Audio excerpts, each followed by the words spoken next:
The explosion came at 04:19 a.m., cutting through the Arctic silence like a scream in a cathedral. It wasn't fire or thunder, but something stranger. A concentric shockwave that rippled through the permafrost beneath Polaris Station 7.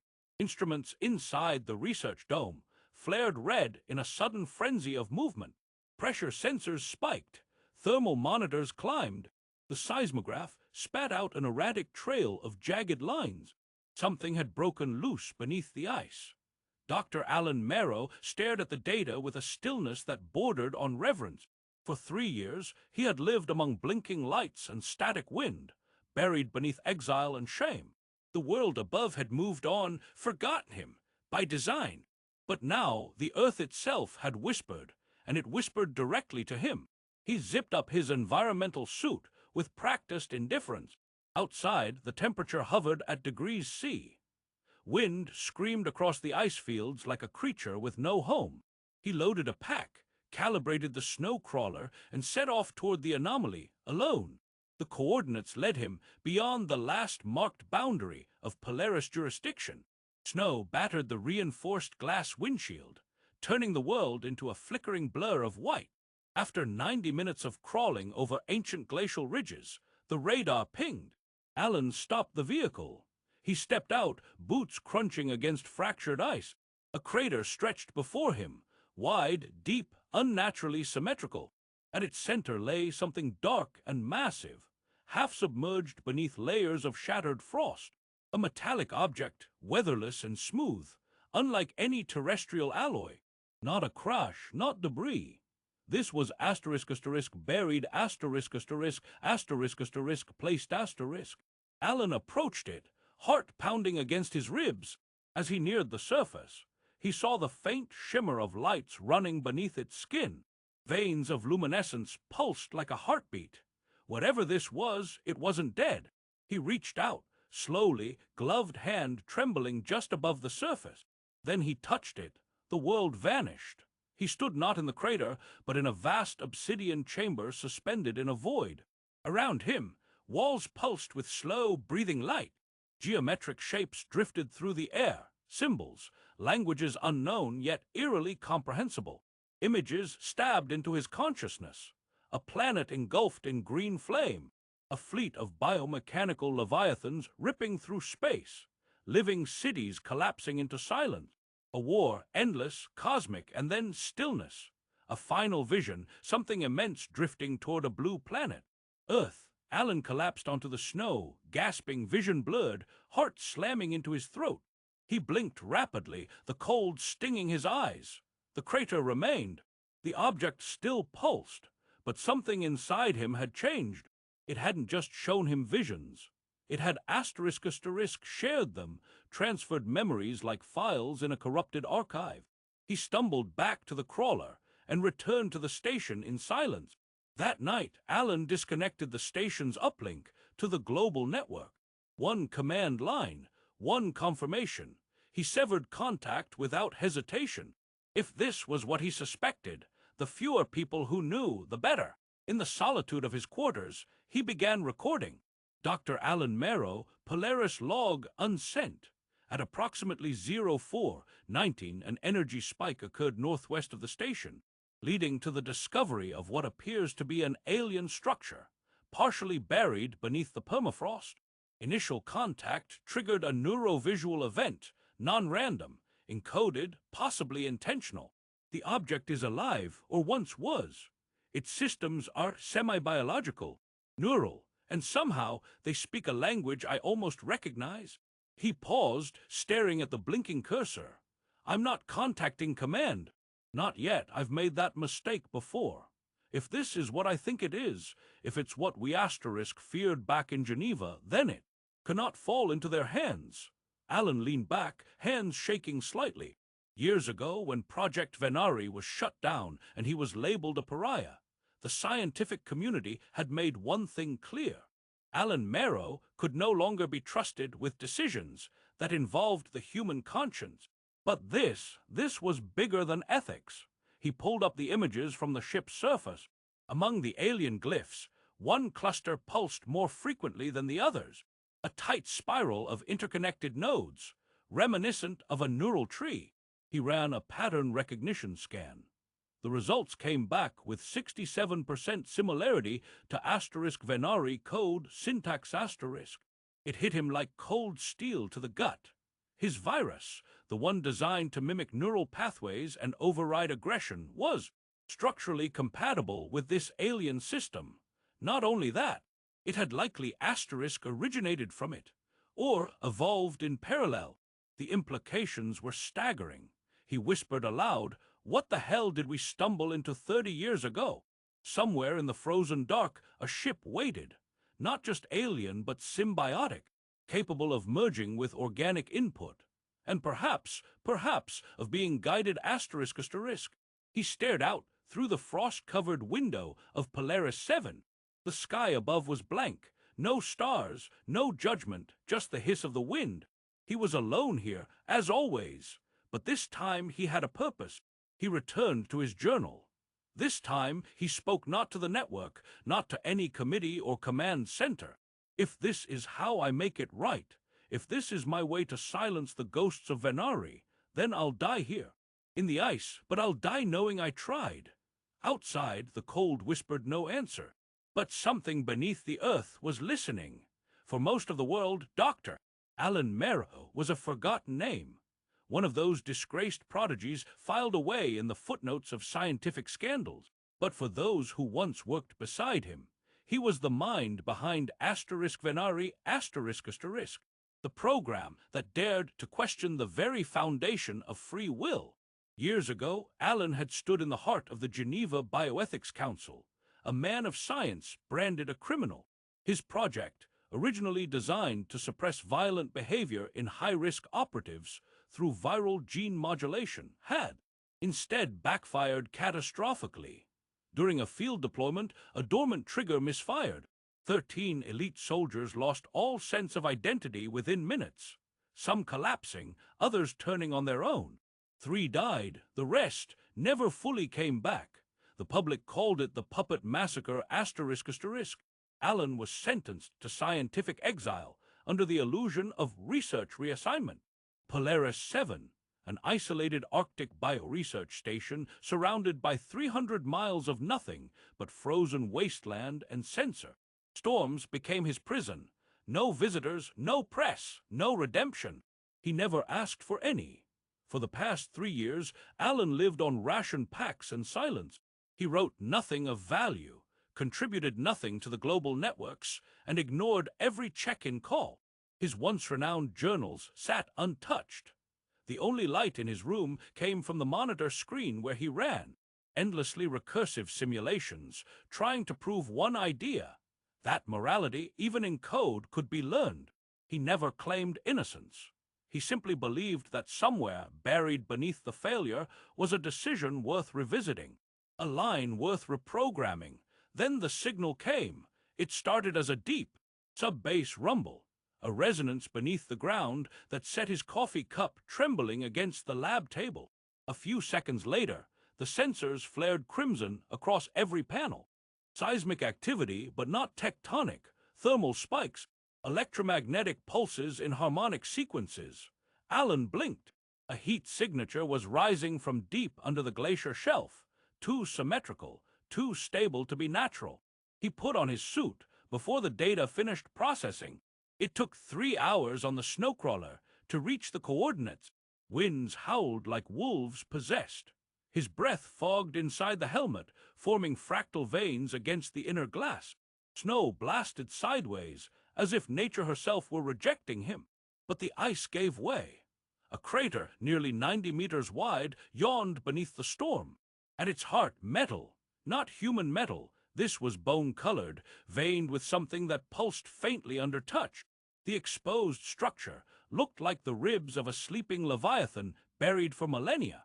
Alan stood in stunned silence.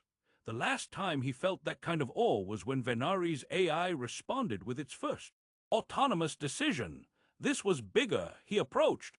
The moment his gloved fingers brushed the surface, everything changed. A jolt, not pain, but a transmission. His mind flashed with images not his own, fractured warfields under twin suns, biomechanical cities swarming with creatures that breathed mist and sang in pulses. He saw languages forming midair, weapons woven from protein strands, planets burned, planets rebuilt, and finally silence. He fell to his knees, vomiting into the snow. Back at the station, Alan reviewed the data obsessively. The symbols he'd seen in the vision began appearing across the ship's hull, like a biological interface scanning him in return.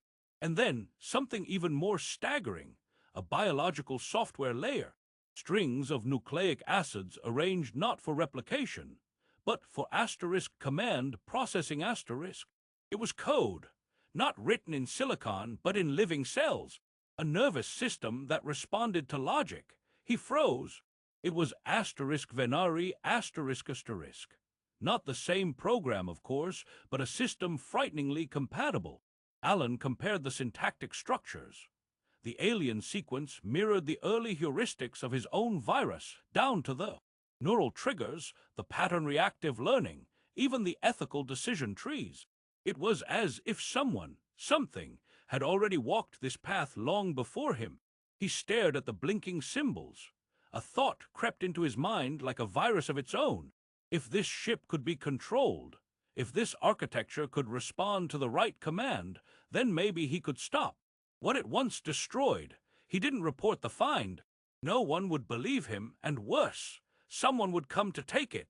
Instead, Alan activated the chamber's core panel and watched as veins of bioluminescent light traced along the alien interface. In his private log that night, he wrote only one line. "If this is the price of redemption, then let the cold take me first." Outside, the storm howled. Inside, something was waking up. 3 days after first contact, Alan Marrow sat cross-legged beneath the frozen ribs of the alien vessel, a makeshift terminal humming at his side.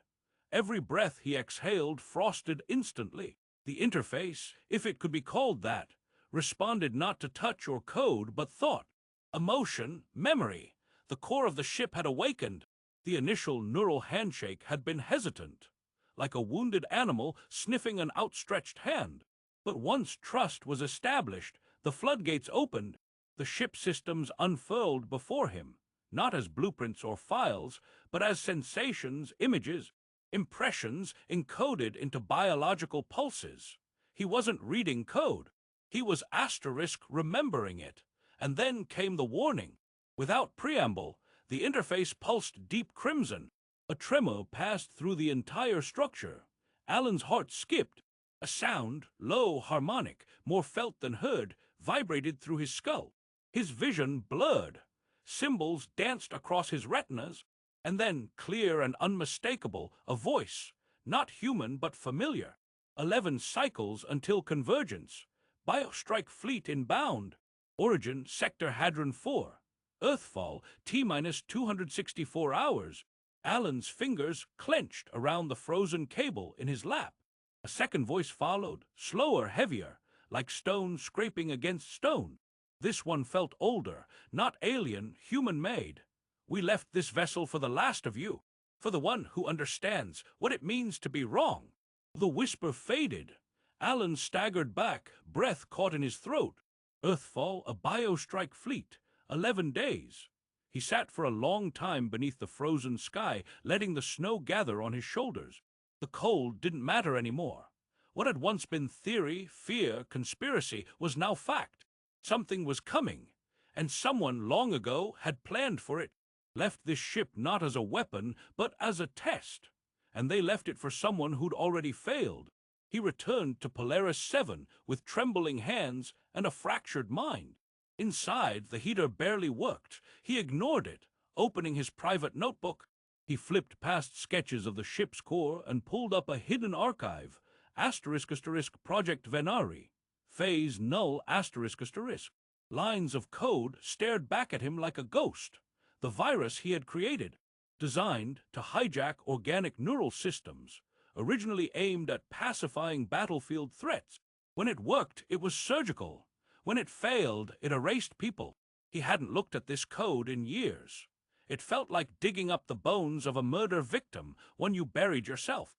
Now, it might be the only thing that could interface with the alien ship's neural drive, but he couldn't deploy it in its original form. Not again. Not if he wanted to live with himself. He began rewriting. Line by line, he stripped out the kill switches, replaced destructive loops with adaptive logic. Instead of commanding the host, it would negotiate **.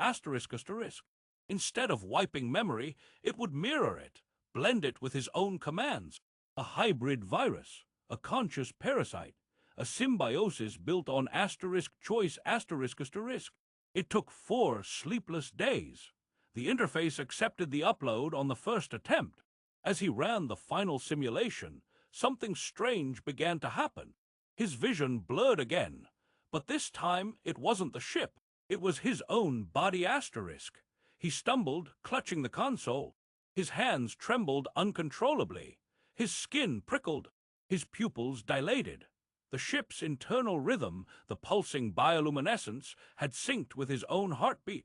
He tasted metal on his tongue. Neural threads, invisible and electric, wrapped around the base of his skull. The synchronization had begun. He collapsed onto the floor, back arched, jaw clenched. Not pain, **transference**. Images poured in, again. Not alien this time. His own memories **. The tribunal. The dead soldiers, the riot, the final order, deactivate immediately. His own voice, younger, saying, **, they'll survive the test. And then silence. The ship was not just interfacing with him.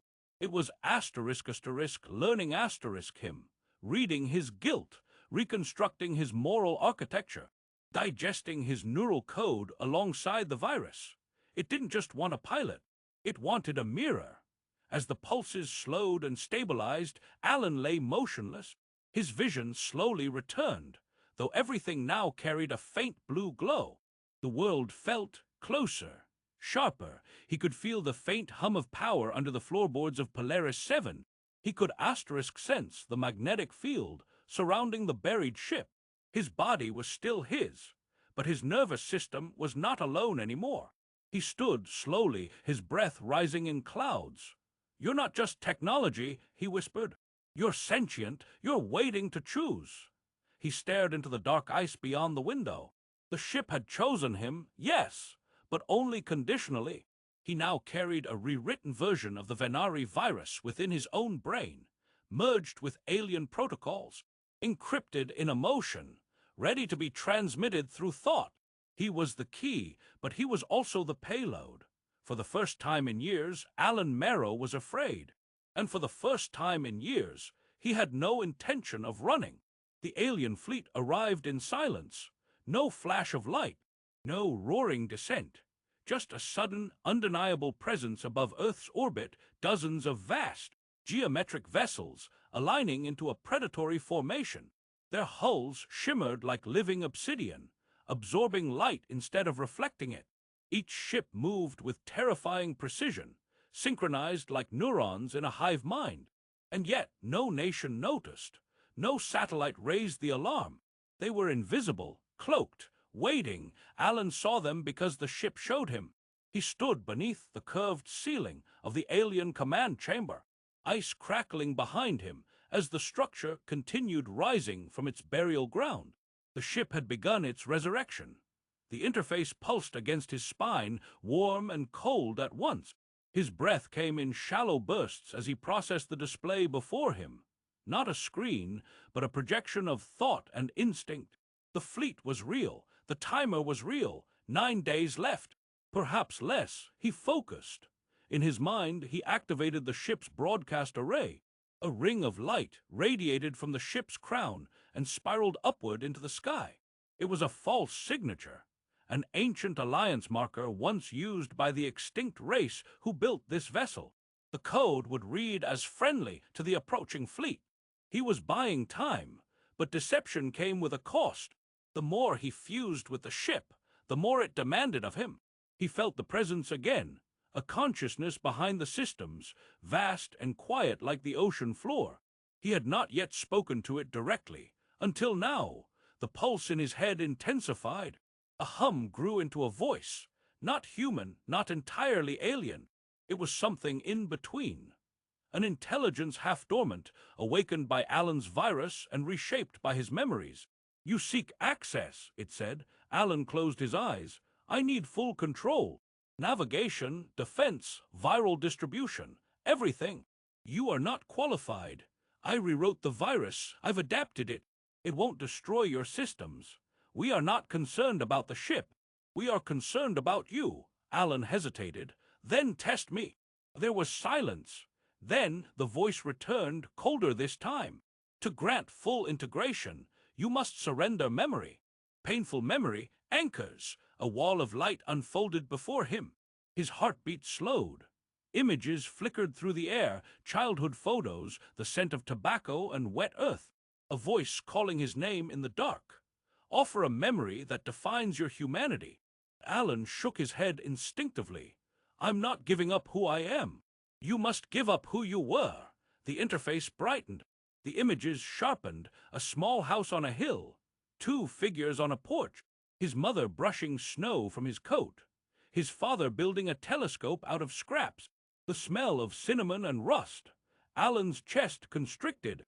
He knew what they were asking. Let them go. It wasn't just forgetting. It was deletion. A neural burn. That part of him would be erased permanently to make room for the ship's consciousness. A trade, a motion for control. This is the cost of command, the voice said. Alan fell to his knees. He whispered, then take it. A sudden jolt rocked his body. The chamber went black. He screamed, not in pain but in grief, as the memories were severed. His mind fought to hold on, to resist. But one by one, the images dimmed, the names dissolved, the warmth faded into nothing. His tears froze on his cheeks. When the chamber lights returned, Alan stood, lighter, emptier, and in complete control. The ship pulsed in harmony with his breath. Neural pathways lit up across the floor. He could feel every circuit, every conduit. The engine's beat was now his heartbeat. He didn't need screens or buttons. He simply asterisk was the system, and just in time. From the corner of the chamber, a new alert blinked. External signal, human origin. Alan's eyes widened. Satellites had picked up his decoy broadcast. Humanity had noticed. A drone approached. He watched through the ship's external vision as the small black machine descended through the snowstorm, scanning with a flickering red beam. It carried no weapons, just cameras and suspicion. He stepped outside. The ship's hull behind him radiated with faint heat, glowing veins of soft light illuminating the blizzard. The drone turned to face him, scanning his retina. The ID check was automatic. He didn't wait. With a flick of thought, the ship's magnetic field surged. The drone twitched, sparked, and dropped into the snow like a crushed insect. Too late, the signal had gone through. Within hours, he knew the news would spread. Unidentified technology, detected in Arctic Circle. Possible alien artifact. Single human operator, Mero Allen. They would remember him now, but not as a savior, as a threat. Back inside, he activated the ship's secure transmission node. The connection to Earth's central command was brief, unauthorized, encrypted, and entirely off the record. His message was simple. His voice cracked not from cold, but from what had been lost. This is Dr. Alan Mero, formerly of Project Venari. What's coming cannot be stopped with missiles or diplomacy. It is not a war of weapons, but of biology, of thought. I have made contact with a vessel capable of intercepting the threat. I've rewritten the virus. It is non-lethal. I have done what none of you would dare. I do not seek forgiveness. I seek time. And if I fail, do not come for me. Do not dig me from the ice. Let me stay buried with the rest of our mistakes.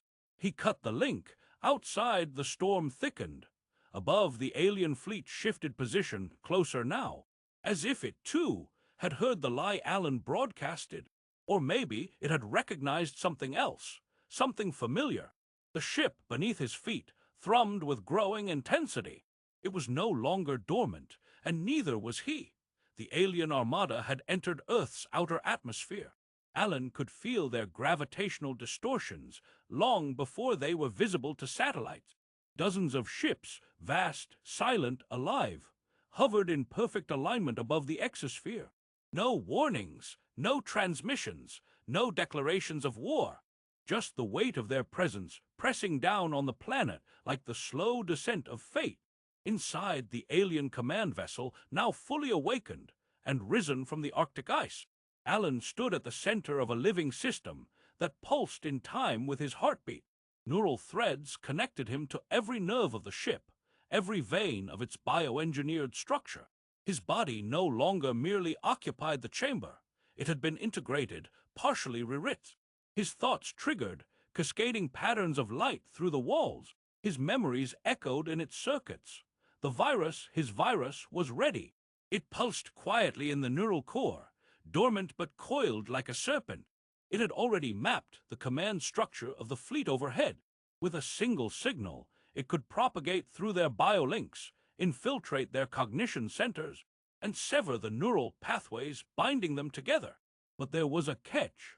The virus had adapted to the ship's logic, yes, but it also mirrored its *** biology ***. A single misfire would result in cascading failure. Not only would the invading ships collapse, but the alien mothership, his ship, would tear itself apart at the cellular level. Alan's consciousness, now embedded in its systems, would be erased. Every trace of him gone, no second chances. The decision was his alone. He stood at the interface, pale hands trembling as he stared into the glowing vortex of living code. A swirling command awaited confirmation. Broadcast viral override. The authorization pulse required 2 neural inputs, one from his conscious thought and one from the emotional cortex. It wasn't a machine. It didn't respond to logic alone. It required belief. He hesitated. Suddenly, the interface shimmered, and a string of code, long buried, surfaced in his vision. Faint, corrupted, but familiar. It was a remnant of *** Venari's original framework ***, an emergency clause he'd buried in. The early prototypes, a hidden escape hatch, a sequence that allowed the virus to respond to *** emotional modulation, rather than hard-coded commands. Back then, it had been considered experimental, unpredictable, dangerous, but now it was all he had. If he could align his intention, his emotion, with the viral payload, he could send a signal that wouldn't kill, but calm ***, hijack the biostructures not through force, but through empathy, reflection. A synthetic whisper instead of a scream.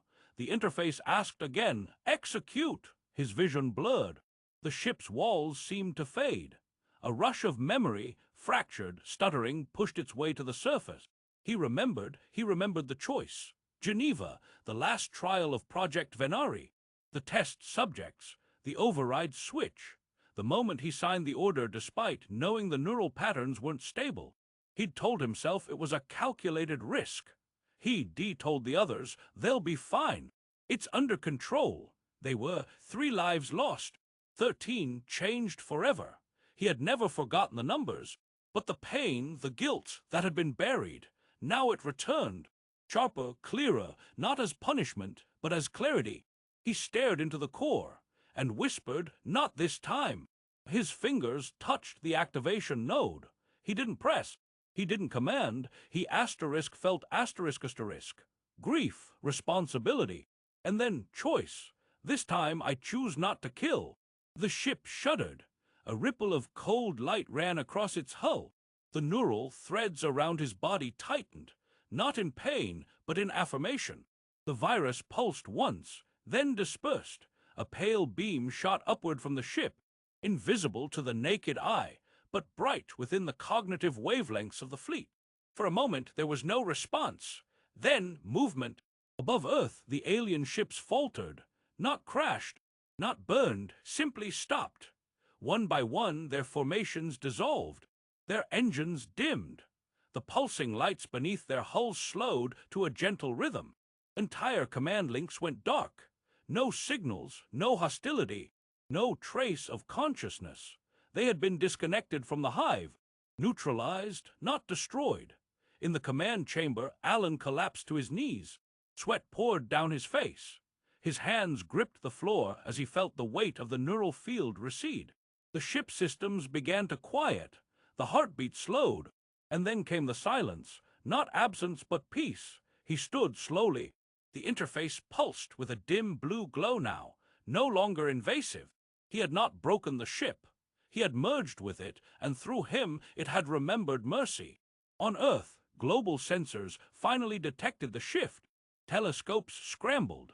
The sudden disappearance of power signatures in orbit caused mass confusion. But no attack followed.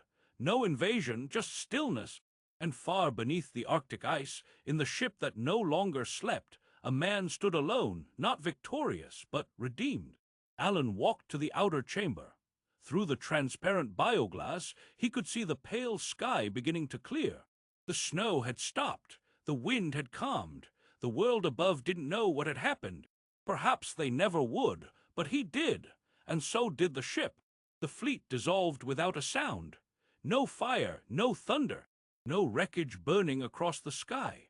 Just a quiet dismantling, lights dimming one by one like stars fading at dawn. The alien ships, once poised like daggers above Earth's atmosphere, fell still. Then they began to drift, lifeless, harmless, disconnected from whatever consciousness had once driven them. Earth was saved, but no one knew why. Governments scrambled to respond, launching satellite sweeps and scrambling black ops teams. Theories circulated wildly. Internal failure, a bluff, divine intervention. But amid the noise and disbelief, a single undeniable truth emerged. Humanity had been one breath away from extinction, and someone, somehow, had turned that breath into silence. The ship, Alan's ship, never returned to Polaris 7. Instead, it descended slowly, almost reverently, toward a remote coastline west of Iceland. Locals reported a streak of silver light passing silently overhead at dawn, followed by a low hum that resonated through the fjords. Fishermen felt their compasses twist. Dogs refused to bark. It came to rest in the middle of a jagged valley of basalt columns, where the wind sang through stone and moss. The ship's surface cooled, the glowing veins of light fading into soft pulses. No hatch opened, no figure emerged, and no signal was sent except one. Across shortwave radios worldwide, on a loop every 21 minutes, a voice, not synthetic, not quite human, spoke a single sentence. Humanity is not a program. Compassion is not an algorithm. Mercy is not logic. It is choice. The message, repeated in dozens of languages. Scientists who approached the ship found it unbreachable. Its surface resisted all scans. Drones lost function near it. But those who dared to walk close described a feeling, an odd, pulsing calm, as if the air itself vibrated with understanding. Then the changes began. Over the next few weeks, the ship began to grow, not in size, but in asterisk texture asterisk asterisk. Tiny filaments emerged from its outer shell, soft and organic. They extended across stone, rooted in cracks. Vines of bioluminescent tendrils wove themselves into the landscape. Inside, though no one could enter, scans revealed dense networks of asterisk asterisk living matter asterisk asterisk, tree-like structures, biocoral, webs of mycelium-like logic clusters. The vessel was no longer a machine. It had become a habitat, a memory, a seed. Somewhere inside, Alan Merrow lived on, not in body, but in pulse, in network, in the slow, breathing rhythm of a ship that had once been a weapon, and chose not to be. He had made his choice, and the ship had honored it. Years passed. The story faded from the headlines, replaced by new crises, new heroes, new fears. But the Icelandic site was never abandoned. A dome was constructed at a respectful distance, not to study, but to remember. Inside, students were brought each year.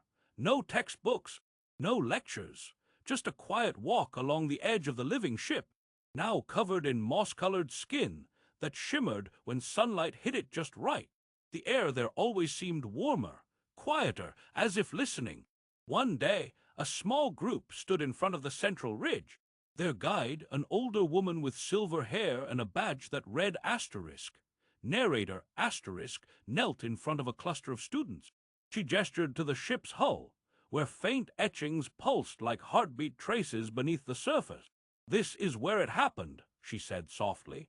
"This is where someone made a different kind of decision." The children looked up. "Who was he?" one asked. The woman smiled. "His name was Alan Marrow. He wasn't a soldier. He wasn't a president. He wasn't even trusted. He'd made mistakes, terrible ones, ones that cost lives. But when the time came, he didn't reach for control. He didn't strike first. He listened. He waited. And then he did the hardest thing a human can do. He chose not to destroy." A boy raised his hand. "Did he know it would work?" "No," the woman said, shaking her head. "He knew it might not. He knew he might die. He did it anyway." Another child frowned, looking up at the great vine-covered mass. "Is he still in there?" The guide turned, staring at the living ship, now humming gently under a cloudy sky, as if breathing in time with the wind. She didn't answer right away. Then, gently, she said, "As long as someone remembers what he did, he has never truly left." The group fell silent. Somewhere beneath the stone, in circuits wrapped in root and memory, the pulse continued. Not a beacon, not a signal. A asterisk presence, asterisk, asterisk, a whisper. Not of dominance, but of restraint. Not of victory, but of choice.